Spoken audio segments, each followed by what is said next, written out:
Shalom, selamat pagi Bapak Ibu yang dikasihi Tuhan Yesus Kristus. Kita akan mulai ibadah kita pada pagi hari ini.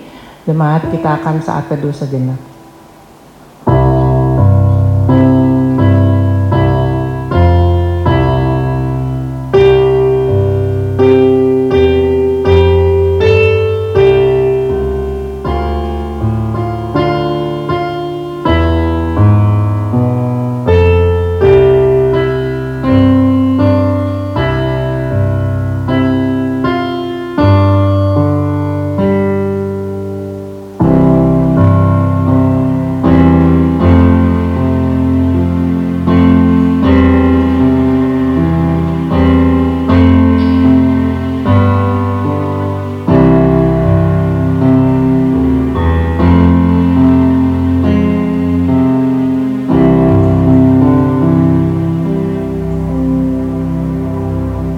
Kami undang untuk bangkit berdiri.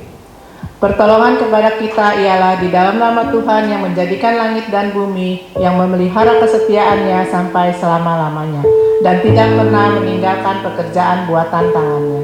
Kasih karunia dan damai sejahtera dari Allah Bapa kita dan dari Tuhan Yesus Kristus menyertai kita. Amin. Mari kita memuji suci, suci, suci.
Tuhan Allah Bapa kami yang bertata di dalam kerajaan surga, kami mengucapkan syukur dan terima kasih ya Bapa, karena Engkau telah membangun kami pada pagi hari ini Bapa, sehingga Engkau izinkan kami untuk memuji, menyembah, dan mendengarkan sebagian daripada firman-Mu.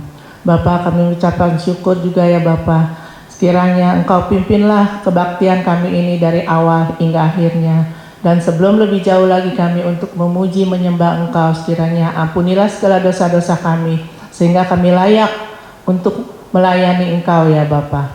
Terima kasih Bapa, sekali lagi Engkau pimpin kebaktian kami ini dari awal, pertengahan hingga akhirnya.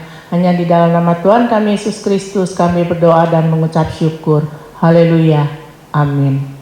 Jemaat silakan duduk. Kita akan memuji memuliakan Pada-Nya.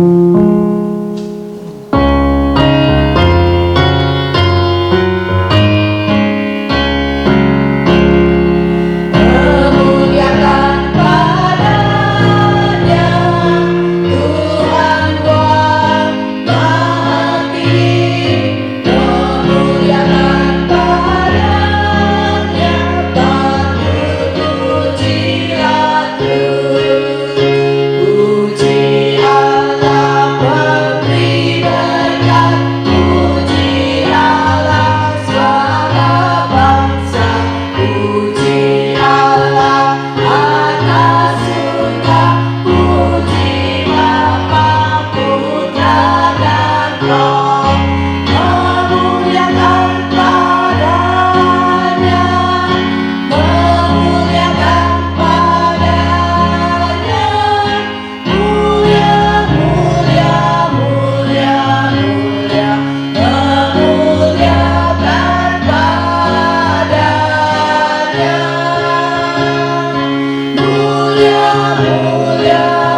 Kasihilah Tuhan Allahmu dengan segenap hatimu dan dengan segenap jiwamu dan dengan segenap akal budimu. Itulah hukum yang terutama dan yang pertama. Dan hukum yang kedua yang sama dengan itu ialah kasihilah sesamamu manusia seperti dirimu sendiri. Pada kedua hukum inilah tergantung seluruh hukum Taurat dan kitab para nabi. Dapat dibaca pada Injil Matius pasal 22 ayat 37 sampai 40. Kita akan sambut hukum kasih ini dengan menyanyikan Besar Anugerahmu.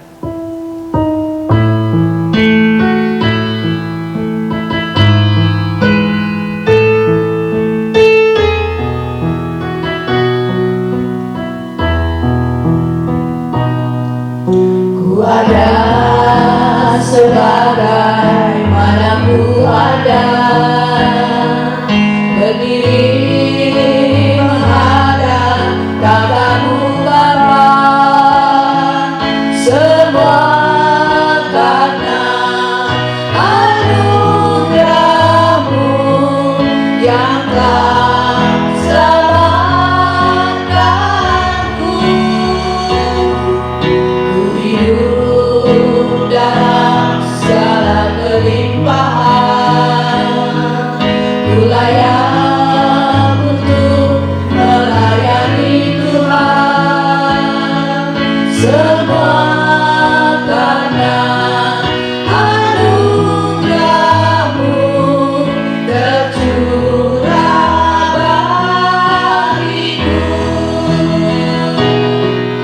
Besar anugerahmu, berlimpah kasih-Mu, semakin hari semakin bertambah. Besar anugerahmu berlimpah kasih. Besar anugerahmu, berlimpah kasih-Mu,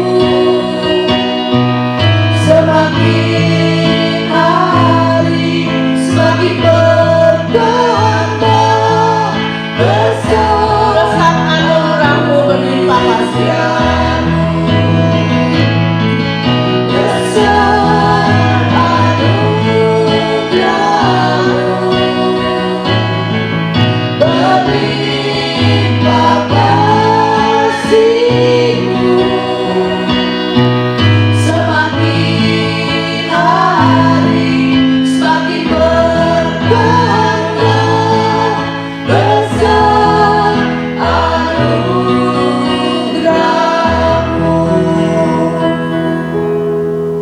Jemaat kami undang untuk bangkit berdiri. Kita akan mengucapkan pengakuan iman rasuli.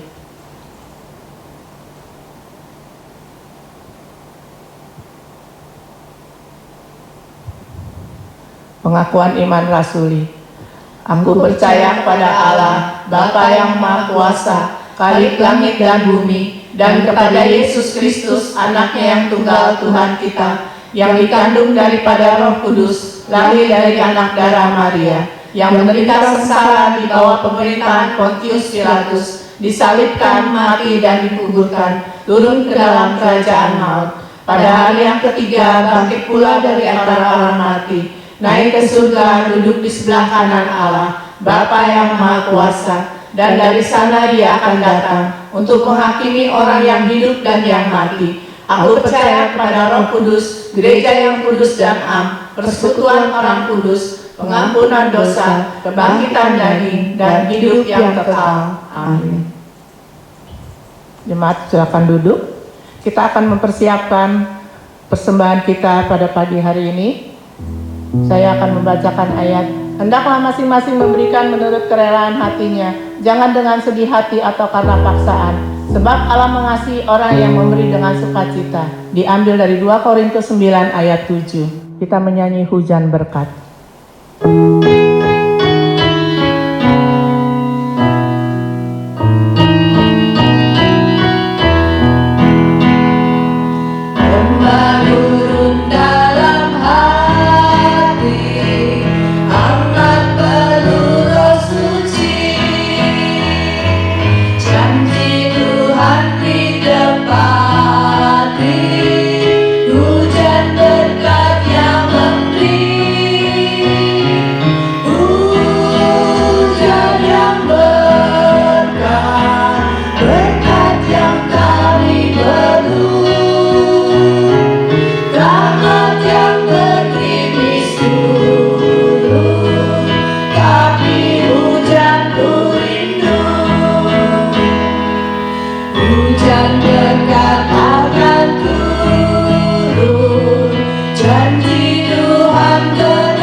kita akan mempersiapkan hati kita untuk mendengarkan firman Tuhan yang akan disampaikan oleh Bapak G.I. Andriwang.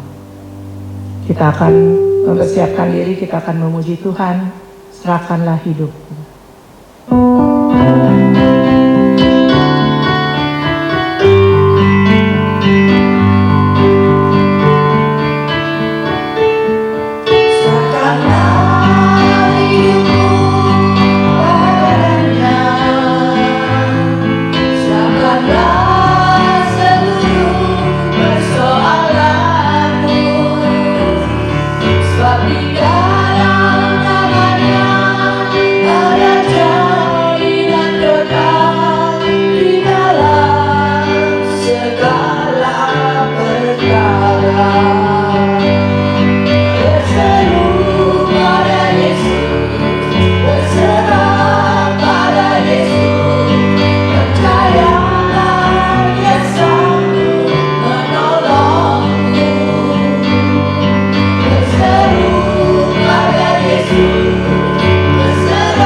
Shalom, Bapak Ibu sekalian yang terkasih di dalam Tuhan, dimanapun kita berada.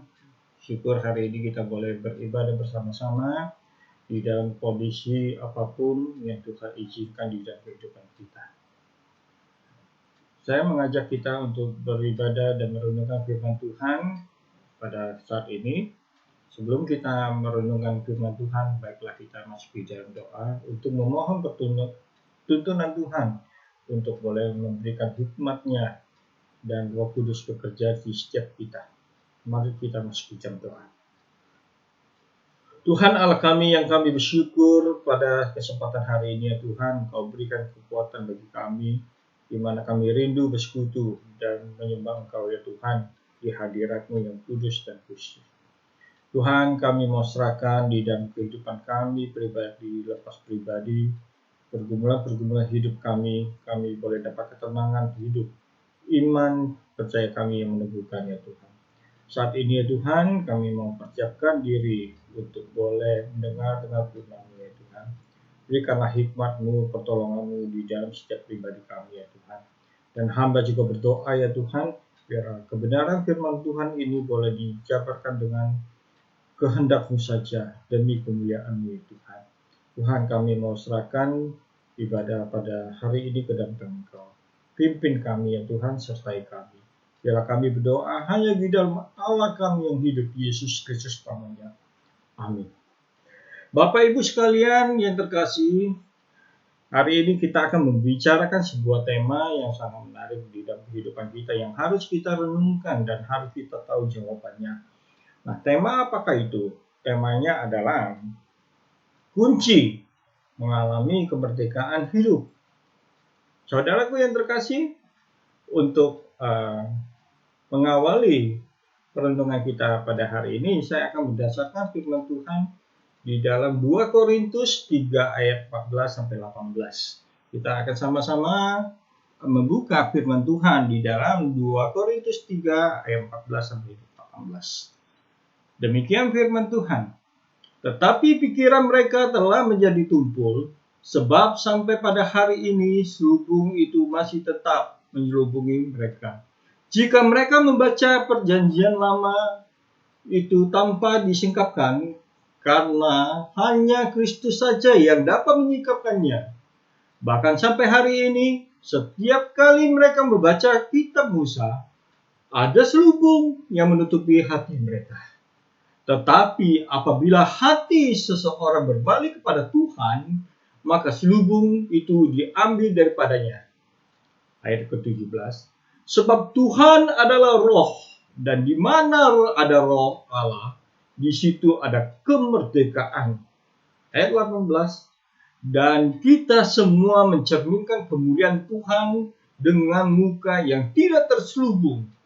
Dan karena kemuliaan itu datangnya daripada Tuhan yang adalah roh, maka kita diubah menjadi serupa dengan gambarnya dalam kemuliaan yang semakin besar. Demikian pembacaan firman Tuhan. Hari ini saya mau tekankan pada pembacaan firman Tuhan di ayat yang ke-17. Sebab Tuhan itu adalah roh, dan di mana ada roh Allah, di situ ada kemerdekaan. Ini berkaitan dengan tema kita pada hari ini. Saudaraku yang terkasih, di dalam kehidupan kita banyak sekali permasalahan-permasalahan yang kita alami, ya, dan percobaan-percobaan yang berat. Di luar sana banyak sekali orang yang berkata-kata ke dalam dirinya sendiri, oh Tuhan, saya udah gak sanggup nih di dalam percobaan yang berat ini. Oh Tuhan, kenapa saya harus hidup di dalam keluarga ini, disiksa dan dianiaya, bahkan saya dilecehkan di dalam kehidupan pribadi saya. Tuhan, kenapa saya harus menanggung kesialan hidup ini? Tuhan, mengapa pencobaan-pencobaan ini tidak lepas dari kehidupan saya? Tuhan, saya udah gak sanggup lagi di dalam kehidupan ini. Saya cukup lelah, saya sudah bosan hidup Tuhan. Banyak sekali pergumulan-pergumulan dan jawaban yang tidak pasti di dalam kehidupan orang-orang yang mengalami peristiwa-peristiwa percobaan yang berat. Seumpama ya tuh, saudaraku yang terkasih, kehidupan kita itu seperti sebuah gembok. Kita harus mencari solusi bagaimana kita membuka gembok ini.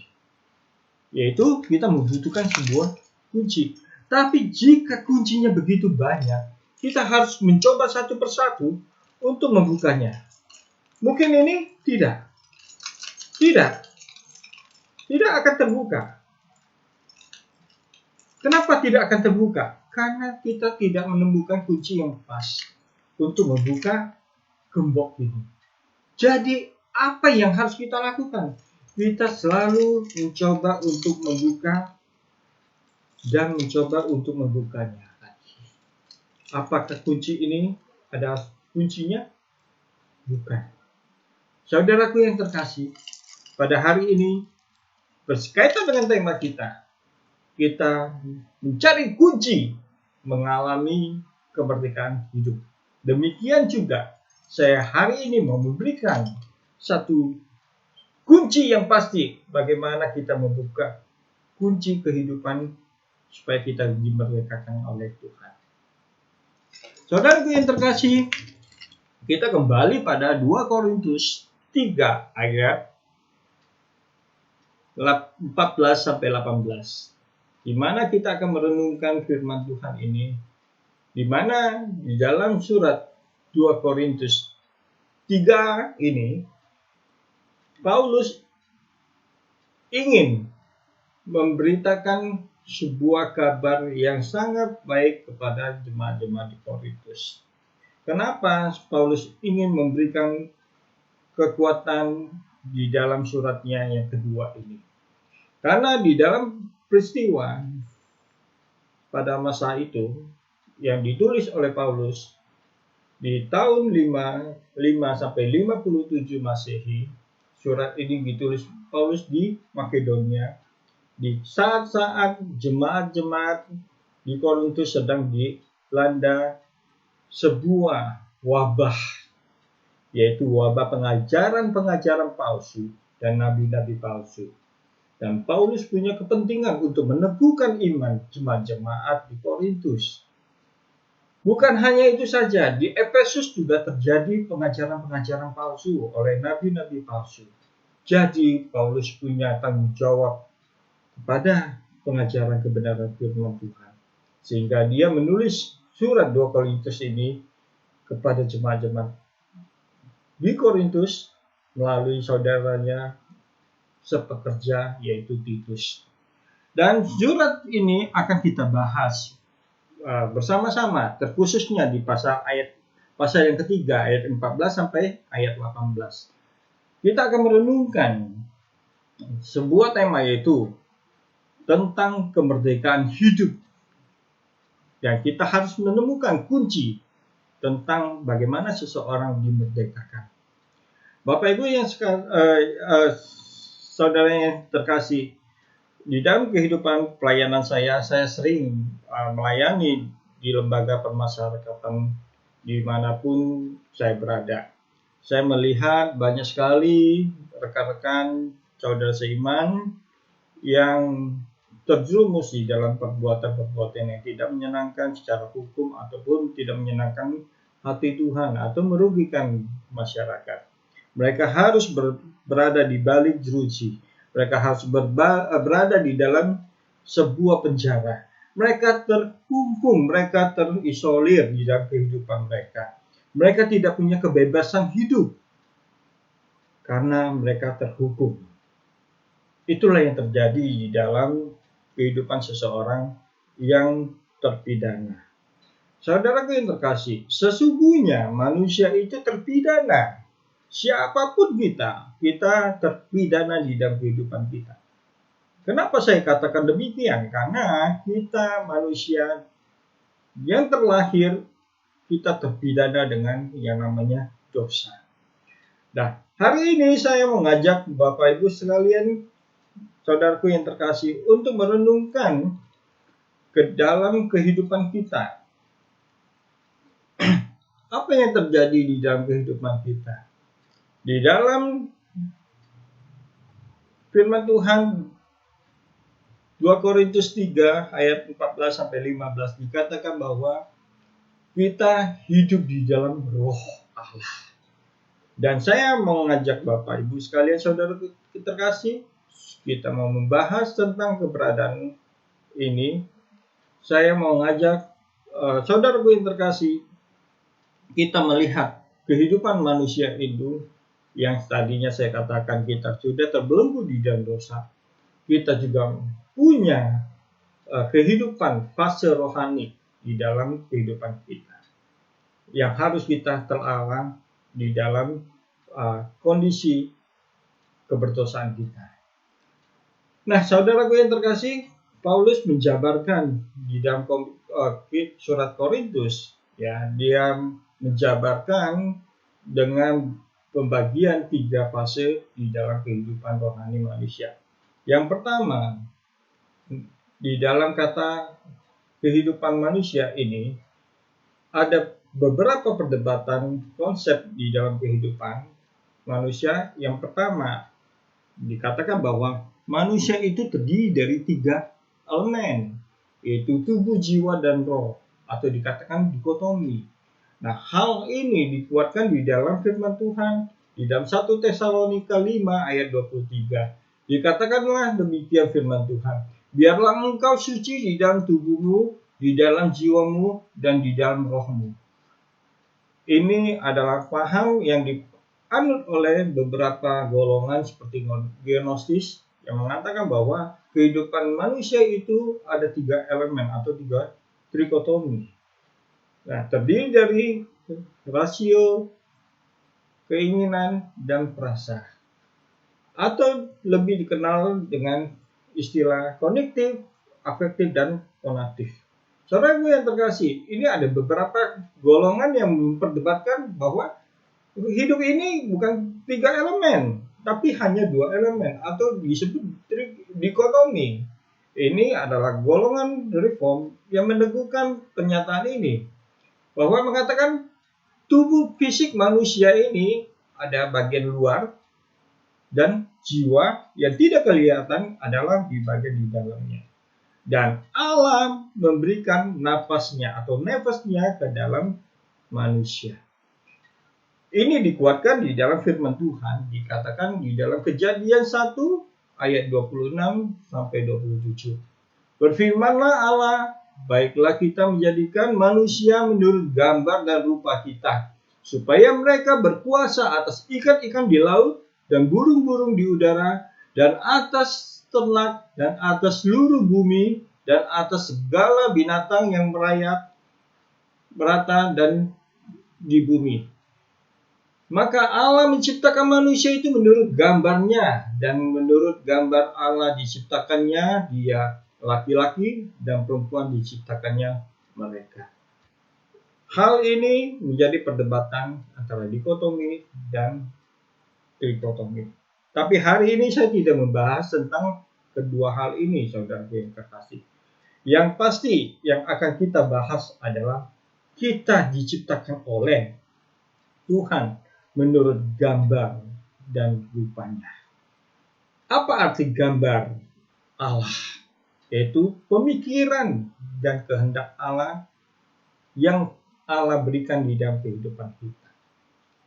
Dan hal ini dikuatkan di dalam 1 Korintus 3 ayat yang ke-16. Dikatakan demikian, tidak tahukah kamu bahwa kamu adalah bait Allah dan bahwa roh Allah di dalam kamu.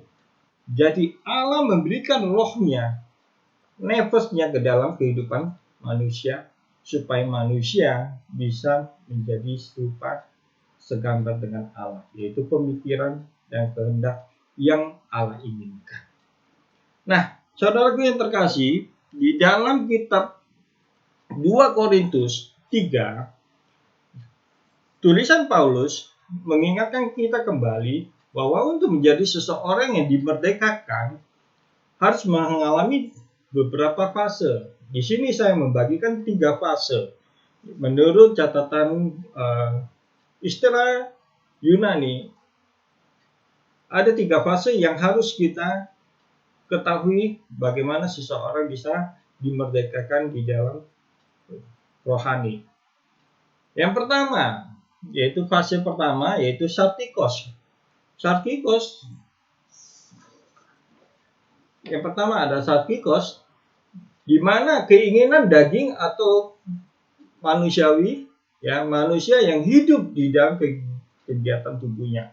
Nah, saudaraku yang terkasih, di sini ayat penguatnya adalah di dalam 2 Korintus 3 ayat 14 dikatakan, tetapi pikiran mereka telah menjadi tumpul, sebab sampai pada hari ini selubung itu masih tetap menyelubungi mereka jika mereka membaca perjanjian lama itu tanpa disingkapkan, karena hanya Kristus saja yang dapat menyingkapkannya. Nah, di dalam fase manusia rohani sarkikos ini sebenarnya bukan rohani, tapi manusia kedagingan. Ya, di sini tidak ada unsur rohani yang menguatkan kehidupan manusia duniawi ini. Karena apa? Karena setiap manusia sarkikos, fase sarkikos, mereka punya keinginan daging, tidak punya keinginan roh. Kenapa? Karena setiap manusia yang saya katakan di awal, manusia itu adalah makhluk yang berdosa. Yang sudah berdosa, yang terbelenggu di dalam dosa. Manusia sudah jatuh dalam dosa sejak Adam dan Hawa. Sampai kita adalah orang-orang yang berdosa. Dan dalam fase sarkikos dikatakan bahwa manusia ini semua berdosa dan punya keinginan keegoan yang sangat tinggi di dalam kehidupannya, sehingga mereka tidak mengalami kedekatan dengan Allah. Mereka tidak mau menyembah Allah, mereka tidak mau mencari Tuhan. Tapi yang mereka inginkan adalah bagaimana mereka mendapatkan kepuasan ego mereka, bagaimana mereka dapat hidup dengan kesukaan mereka. Mereka melakukan kesenangan diri, ya, dan bahkan manusia menjadi pesuruh Allah dan melawan Allah. Dan semua manusia di dalam dunia ini mengalami dosa. Apa sesungguhnya dosa itu? Dosa itu adalah melanggar perintah Tuhan atau tidak tepat sasaran yang Tuhan inginkan di dalam kehidupan manusia. Itulah dosa. Sehingga di dalam fase sarkikos, manusia berdosa, dia punya sifat keangkuhan, dia punya sifat kesombongan di dalam kehidupannya. Bahkan cenderung manusia sarkikos melakukan berbagai macam kefasikan atau kejahatan hidup, yaitu percabulan, pemarah, penyembahan berhala, perzinahan, mabuk, dan lain-lain sebagainya, perbuatan dosa. Dan pada fase Sarkikos ini, saya mengambil tokoh Alkitab, yaitu bangsa Israel sendiri, di mana dikatakan di dalam firman Tuhan di dalam Perjanjian Lama, bangsa Israel sudah boleh dikatakan beruntung, boleh mengenal Tuhan, Sang Pencipta, yang memiliki bangsa Israel itu sendiri. Tapi bangsa Israel tidak menyembah Tuhan dengan benar. Mereka bahkan menjadi pesuruh Allah. Bahkan mereka menjadi bangsa yang tegar teguh, di mana mereka melawan Allah yang menjadi pemimpin mereka. Sehingga mereka banyak sekali mendapatkan murka Tuhan. Selain itu juga ada tokoh Alkitab bernama Yudas Iskariot, di mana tokoh ini sudah mengenal Tuhan Yesus, di mana kesempatan dia mendapatkan jalan kebenaran itu sangat dekat di dalam kehidupan dia. Tapi apa yang terjadi di dalam perjanjian baru, Yudas dicatat sebagai orang yang menjual Yesus di dalam kehidupannya. Hanya demi uang 30 keping perak, dia menjual Yesus, Sang kebenaran hidup yang harus dia miliki. Inilah kehidupan fase Sarkikos, yang hanya memikirkan kepentingan, keegoan mereka, sehingga mereka tidak mengenal kehidupan rohani yang baik. Jadi manusia Sarkikos adalah manusia kedagingan yang berorientasi pada kepuasan nafsu dunia. Kita masuk di dalam fase kedua, yaitu manusia psikikos, yaitu manusia moralis. Manusia psikikos atau manusia moralis yaitu manusia yang berdasarkan dari jiwanya. Nah, manusia psikikos kita dasarkan dari firman 2 Korintus 3 ayat 15, dikatakan demikian, bahwa sampai pada hari ini setiap kali mereka membaca kitab Musa, ada selubung yang menutupi hati mereka. Jadi manusia psikikos pada fase yang kedua ini, mereka hanya memikirkan jiwa mereka, nyawa mereka yang ada di dalam kehidupan mereka. Tepatnya adalah mereka memikirkan diri mereka secara ego di dalam rasio intelektual mereka atau kognitif mereka. Biasanya orang-orang psikikos punya satu kebiasaan, yaitu orang yang dolak-dalik. Orang yang tidak bisa dipegang perkataan mereka. Karena apa? Di dalam kehidupan mereka hanya pintar mengomong, tapi perbuatan mereka tidak terrealisasikan dengan baik di dalam perbuatan baik. Mereka adalah golongan orang-orang yang ngerti norma hukum, norma agama, dan mengerti sekali permasalahan-permasalahan hidup. Tapi mereka bukan jadi pelaku untuk norma-norma atau hukum-hukum agama itu. Bahkan mereka adalah pelanggar-pelanggar hukum itu sendiri. Dan sesungguhnya golongan orang psikikos adalah golongan orang yang belum bertobat secara sungguh-sungguh. Karena mereka hanya tahu, tapi tidak pernah melakukan kebenaran itu. Mereka sungguh-sungguh melakukan pembelajaran intelektual, tapi mereka tidak sungguh-sungguh bertobat atau melawan dosa. Bahkan mereka selalu memakai kata, saya rasa ini cukup baik, tapi sesungguhnya tidak baik buat orang atau buat diri mereka yang telah berbuat dosa. Bahkan orang-orang tipe Sarkikos ini ya selalu mau menang sendiri di dalam sifat rohani mereka. Ada unsur rohani, tapi mereka tidak pergunakan itu sebaik mungkin di dalam kehidupan mereka. Karena mereka masih punya sedikit tipe Sarkikos, yaitu keinginan daging mereka yang menyelubuti di dalam kehidupan mereka. Bahkan bukan hanya sedikit, cenderung mereka mengadopsi kehidupan satikos di dalam kehidupan psikikos mereka. Nah, orang-orang seperti ini adalah orang-orang yang patut dikasihani karena mereka hanya menjadi kamuflase di dalam masalah kerohanian mereka. Nah, di dalam catatan saya mengatakan bahwa tipe-tipe orang seperti ini di dalam tokoh Alkitab kita bisa melihat seperti orang-orang Farisi atau orang-orang ahli Taurat yang mereka punya pemahaman, punya dasar hukum Taurat yang kuat, tapi mereka hanya berperilaku di luaran saja. Mereka tidak menjadi pelaku firman atau pelaku kebenaran yang harus mereka terapkan di dalam kehidupan pribadi mereka. Mereka menganggap hukum adat atau hukum Taurat itu hanya berlaku untuk orang lain, tidak berlaku untuk diri mereka sendiri. Betapa bahayanya manusia polaris ini atau manusia tipe psikikos ini.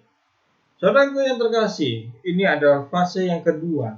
Bagaimana dengan kehidupan rohani fase yang ketiga?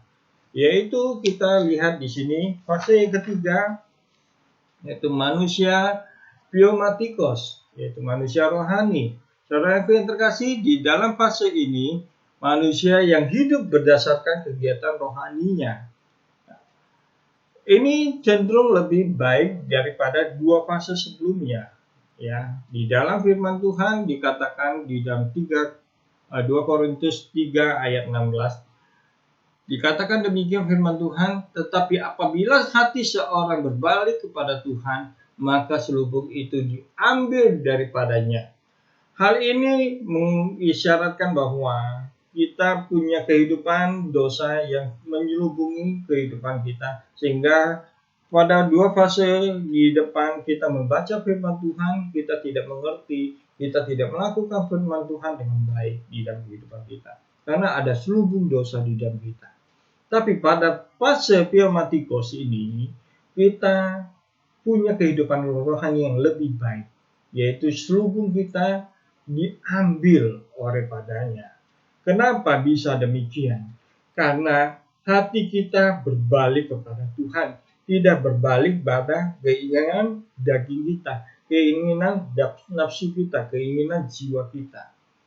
Pada fase pneumatikos ini, manusia hidup dengan roh yang Tuhan berikan di dalam kehidupan manusia, di mana roh itu sungguh-sungguh hidup, menghidupkan kita secara rohani, menghasilkan sebuah pertobatan. Pertobatan itulah yang menghasilkan bahwa manusia itu ingin mencari kebenaran Tuhan. Nah, hari ini berkaitan dengan tema kita. Kenapa saya memberikan 3 fase di dalam kehidupan pertumbuhan rohani manusia? Kita akan belajar dari fase manusia rohani ini. Karena fase rohani, manusia rohani ini mengajarkan kita untuk mendekatkan diri pada Tuhan. Bagaimana kita bisa mendekatkan diri kepada Tuhan kalau kita belum dimerdekakan oleh Tuhan di dalam kehidupan kita? Di awal saya katakan bahwa manusia bisa dimerdekakan Tuhan, kita harus mencari kuncinya. Ya.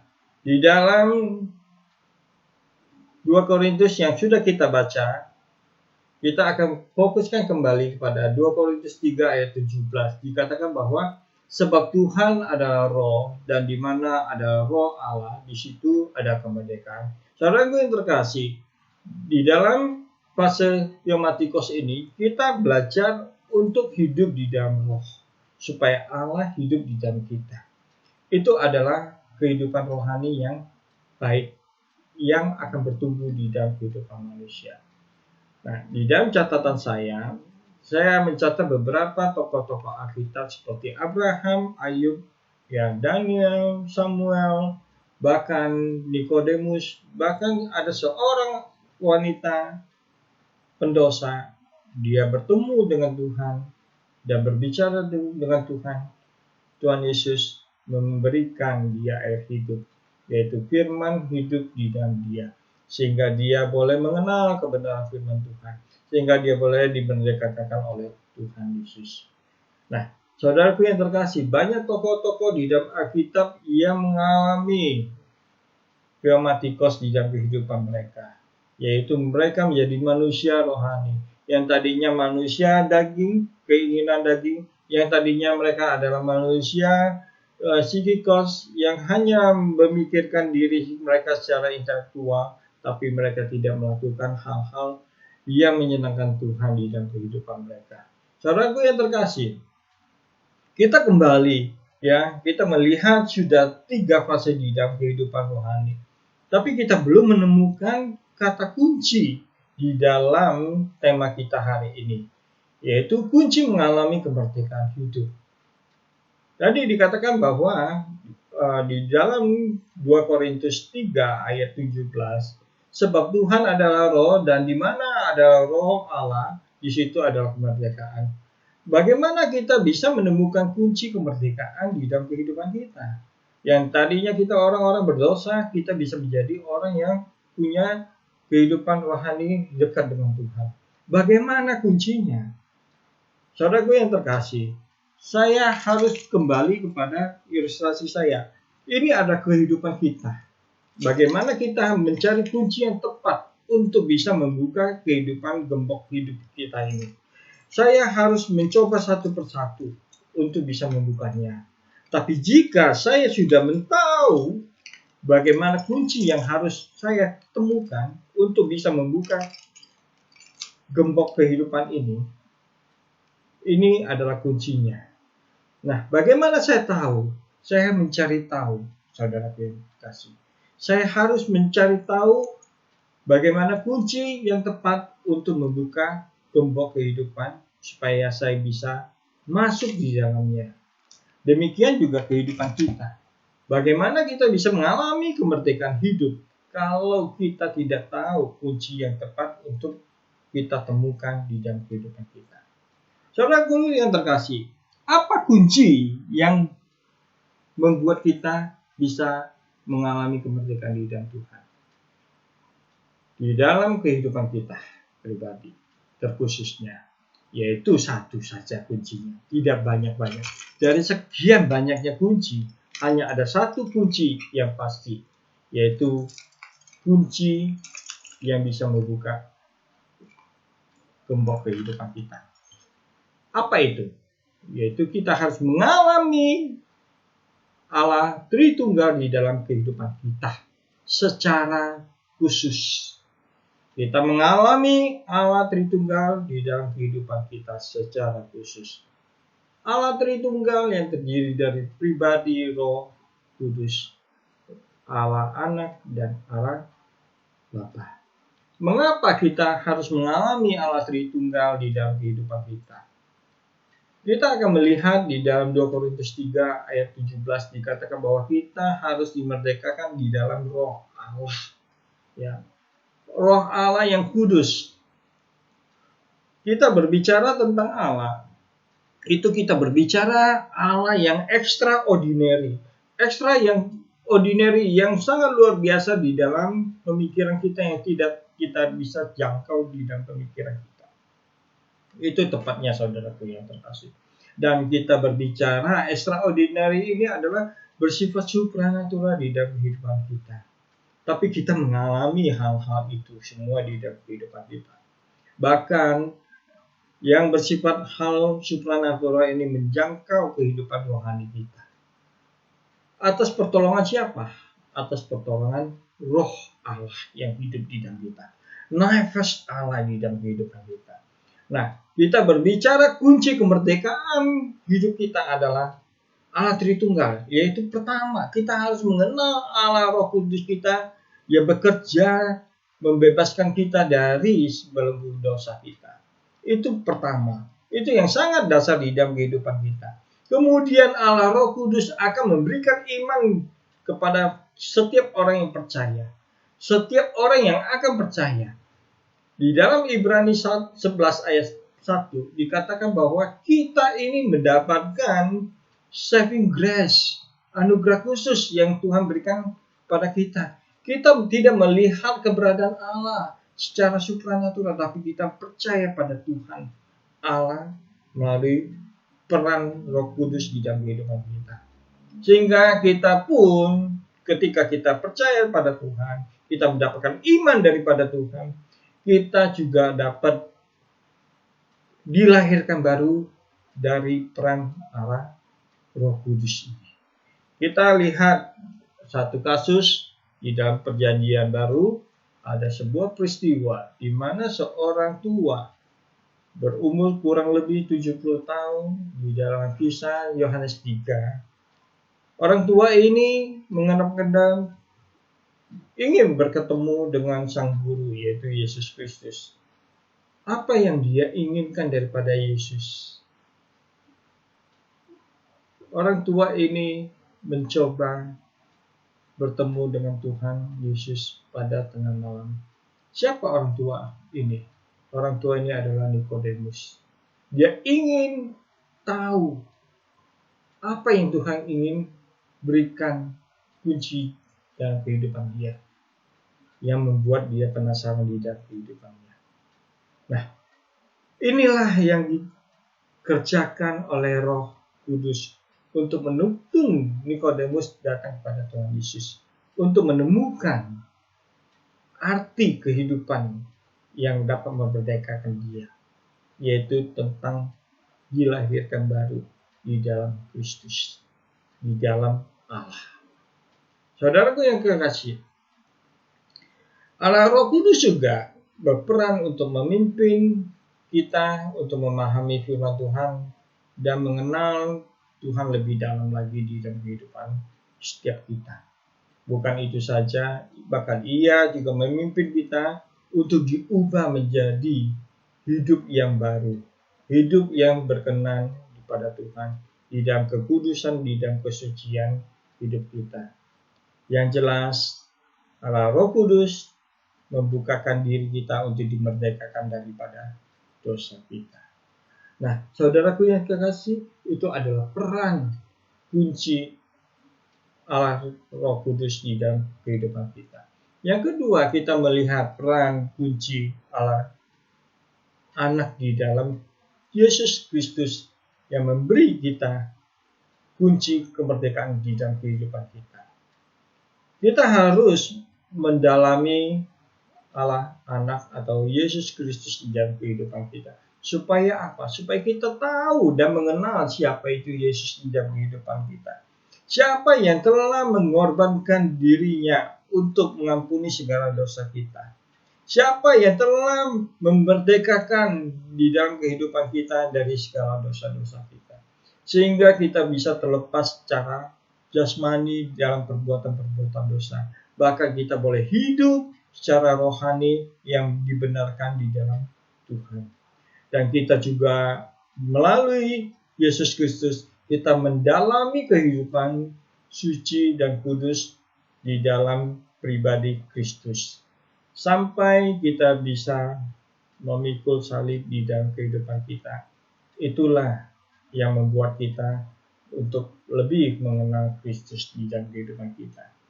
Itu adalah kata kunci Allah Tritunggal untuk memerdekakan kita di dalam kehidupan kita. Yang terakhir, kita harus juga mengalami kata kunci Allah Bapa di dalam kehidupan kita, supaya kita mengenal siapa pencipta kita, mengenal sumber kehidupan kita, mengenal siapa yang memerdekakan kita di dalam kehidupan kita ini. Secara keseluruhan hidup kita ini, kita adalah kepunyaan Allah Tritunggal atau kepunyaan Allah itu sendiri. Sehingga kita dapat mengerjakan pekerjaan-pekerjaan yang Tuhan ingin kita kerjakan melalui firman Tuhan. Melalui firman Tuhan yang sudah dikatakan dan kita menemukannya di dalam kunci kehidupan kita.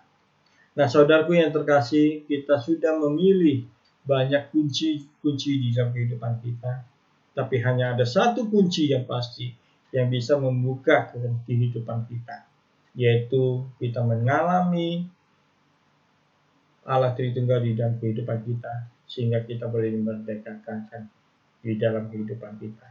Saudaraku yang terkasih, pada suatu hari saya melihat sebuah kisah nyata di dalam sebuah tayangan yang ini sangat menarik sekali. Di dalam kisah ini ada seorang anak muda yang bernama Vini, yang berumur 23 tahun. Ya, dia ada seorang gadis muda, ya, dia kuliah, dia juga harus bekerja, ya, karena kondisi keluarganya tidak memungkinkan, di mana ayahnya kena stroke dan ibunya kena penyakit lupus, bahkan adiknya satu-satunya kena penyakit leukemia. Jadi dia harus bekerja, dia harus menanggung biaya hidup keluarga, dan dia juga harus menjadi penjaga dari orang tuanya serta adiknya. Begitu berat beban yang harus dia alami, dan dia juga harus memikirkan studinya, dan dia juga harus mencari uang untuk biaya-biaya pengobatan keluarganya. Pada suatu hari dikisahkan dalam kehidupan dia cukup depresi karena kelelahan di dalam kehidupannya, sampai-sampai dia ingin mengakhiri perkuliahannya hanya tinggal 1 semester saja.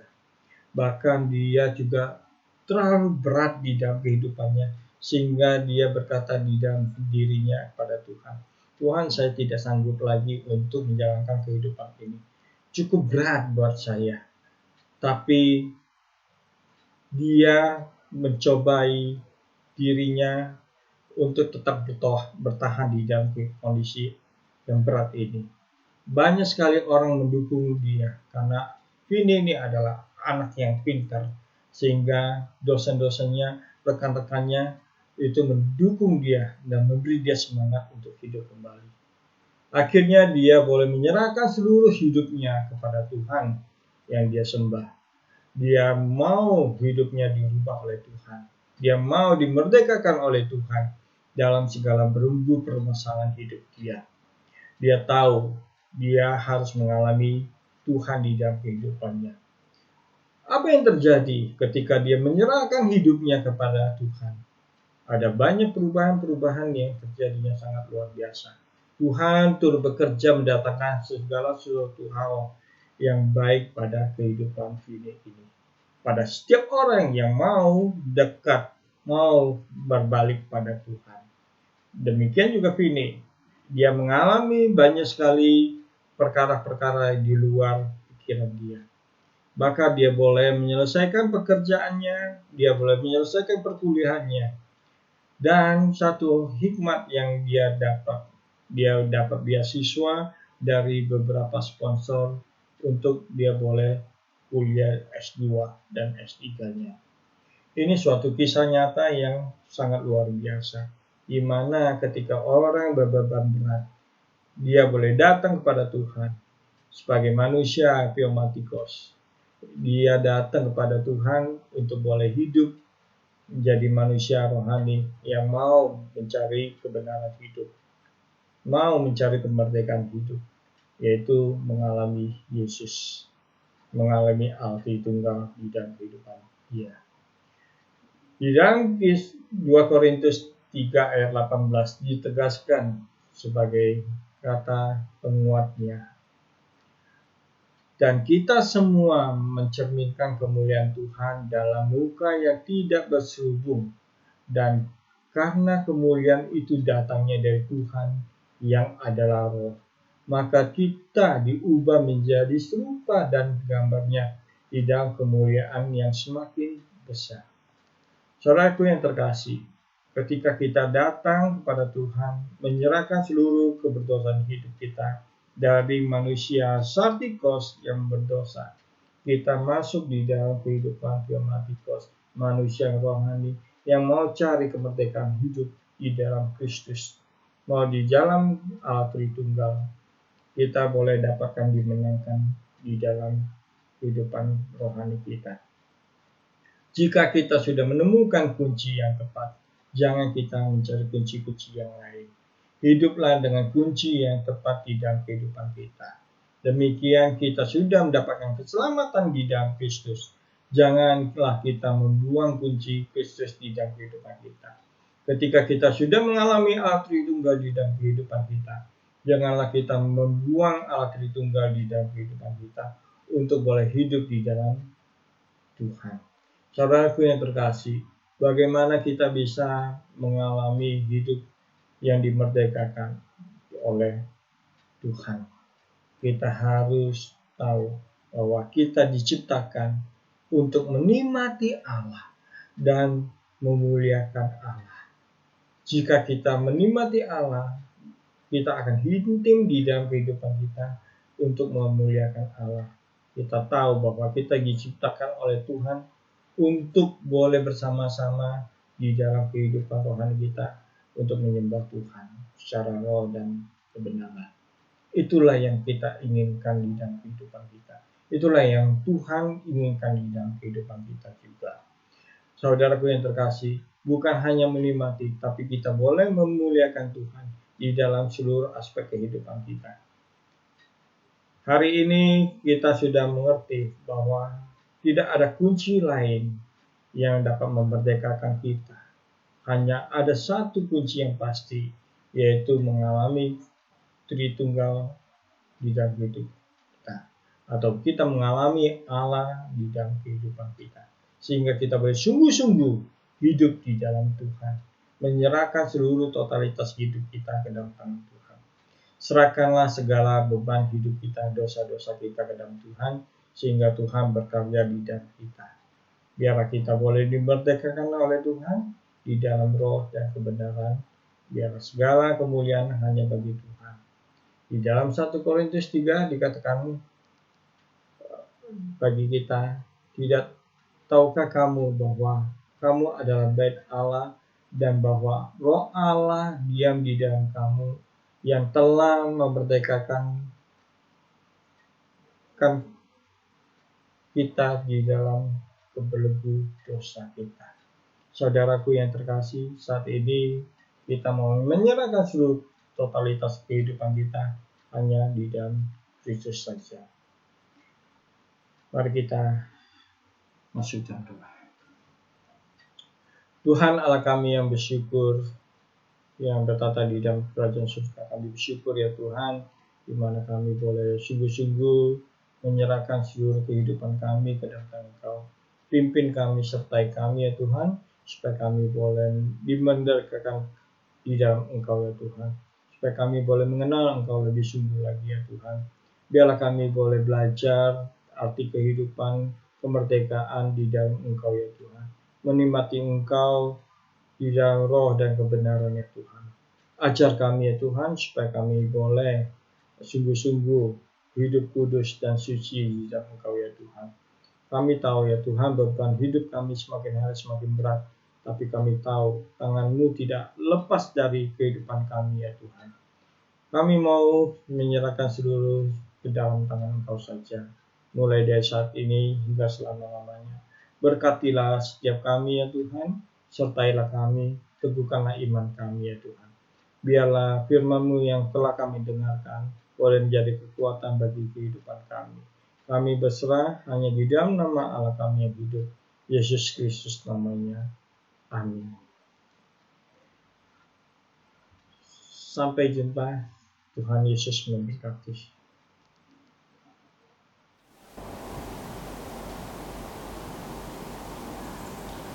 Demikianlah kita telah mendengarkan firman Tuhan.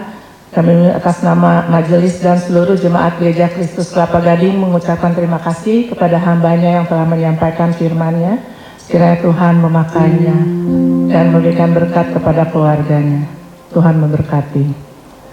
Kita akan mengakhiri ibadah kita ini. Kita akan menyanyikan doksologi. Setelah itu kita akan doa syafaat, persembahan dan berkat yang akan disampaikan oleh hambanya Bapak Pendeta Iwayan Murtajaya. Kami undang jemaat untuk bangkit berdiri. Ku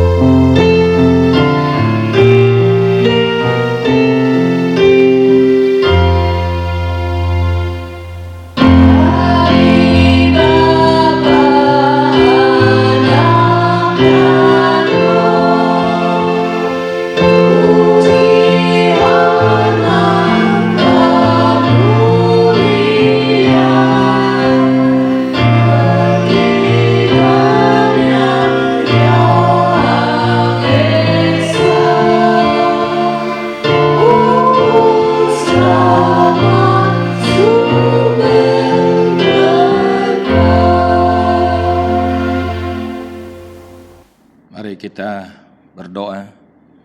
Bapa di surga, dalam nama Tuhan Yesus, terima kasih kami boleh menjalankan ibadah pada hari ini dan kami telah mendengar firman Tuhan.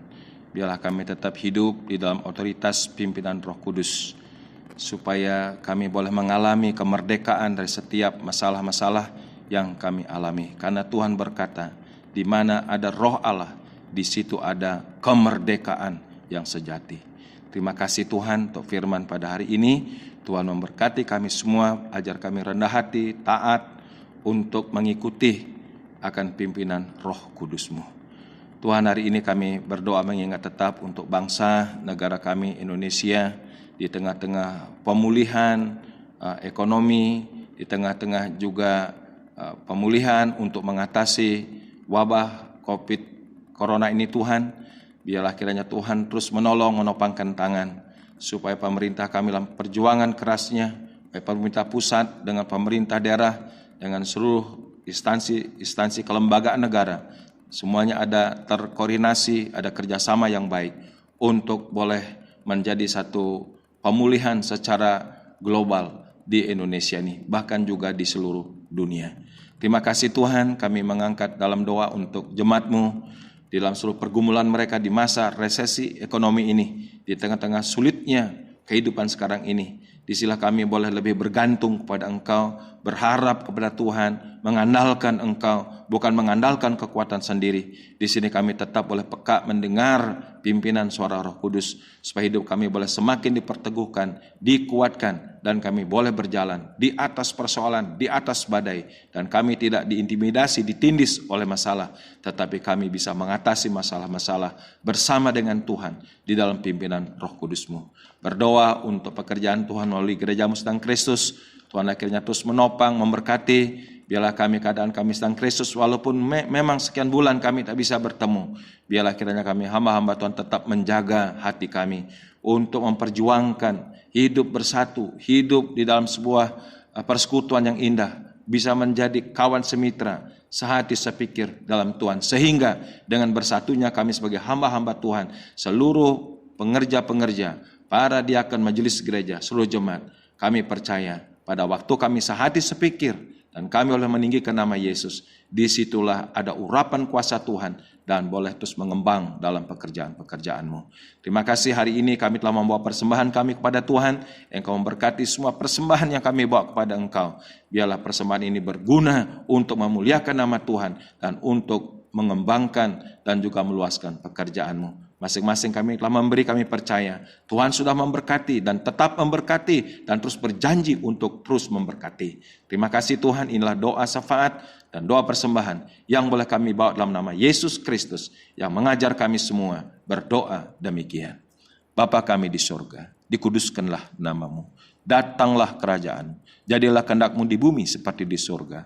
Berikanlah pada hari ini makanan kami secukupnya, dan ampunilah segala kesalahan kami, seperti kami sudah mengampuni orang lain yang bersalah kepada kami. Dan janganlah membawa kami ke dalam pencobaan, tetapi lepaskanlah kami dari segala yang jahat, karena Engkau-lah mempunyai kerajaan dan kuasa dan kemuliaan sampai selama-lamanya. Kiranya damai sejahtera dari Allah Bapa yang limpah sempurna, kasih karunia penebusan, pengampunan dosa, hidup kekal dalam Kristus Yesus anaknya yang tunggal, serta janji penyertaan penghiburan kekuatan oleh Roh Kudus menyertai saudara sekalian sekarang ini sampai selama-lamanya. Amin.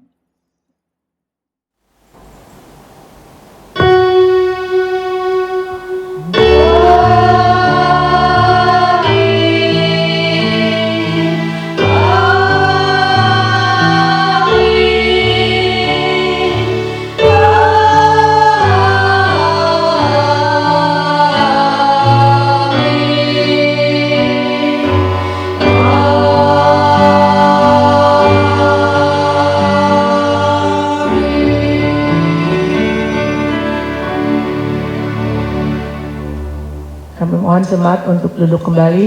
Ibadah telah selesai. Selamat berhari Minggu. Tuhan memberkati. Amin.